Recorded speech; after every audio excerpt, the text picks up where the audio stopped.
Okay, well, let's talk about accent. I think it's a really interesting topic. Yes, I would love to hear that. When people study languages, there's sometimes, and when people teach languages, there's sometimes this idea that you'll be a beginner and it's like a cup and it slowly fills up with language. And then when you get to the top, when the cup is full, you'll speak like a native. And anytime that the cup is not quite full, then you're kind of like a failed native. You haven't quite arrived at really speaking the language. The problem with that is that it's really rare for people to study a second language and achieve a native-like accent.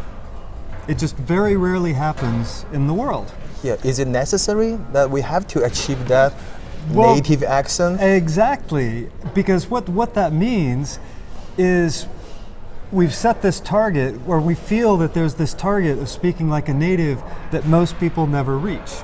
And that means that in some ways, we've created a world where most people who are learning a second language are a failure. Oh, that's not a good It's term. not a good feeling, No one is wants it? to be admitted as a failure. Right, and so it's. I have to ask: have we got the right target? Is speaking like a native really a reasonable target? Yeah. Really, I think what we're coming to understand now, people who do research in linguistics and in global communication, is that what's important for your English is that you're intelligible. People need to understand you. And if I can understand you, then does it matter if you have an American or a British or a Canadian accent or an Australian accent?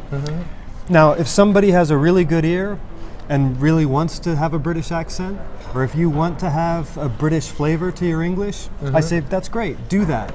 If you can do it, do it. Some people can. Yeah.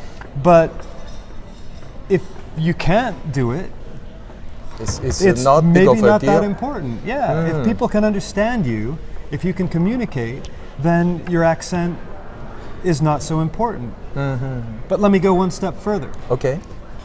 Your accent in English says something about who you are and where you're from. It carries my own culture. Exactly. So when you speak English or when you speak any second language, you don't forget your native language, you don't forget where you come from. It just becomes something that's yours. It's a tool that you've taken, and it's something that you can use in the way that you see appropriate. Very good. I think after hearing this, we can kind of tell the audience, so if you speak English with an accent, it's not something you should be ashamed of. It can be something you are proud of. Exactly. Actually, it can right? be so often. We hear someone speaking English, a first language user of English like myself will hear someone from another country speaking with an accent and say, your accent is beautiful. The way you speak English, it sounds so nice, it sounds so much better than me, even though it's my language.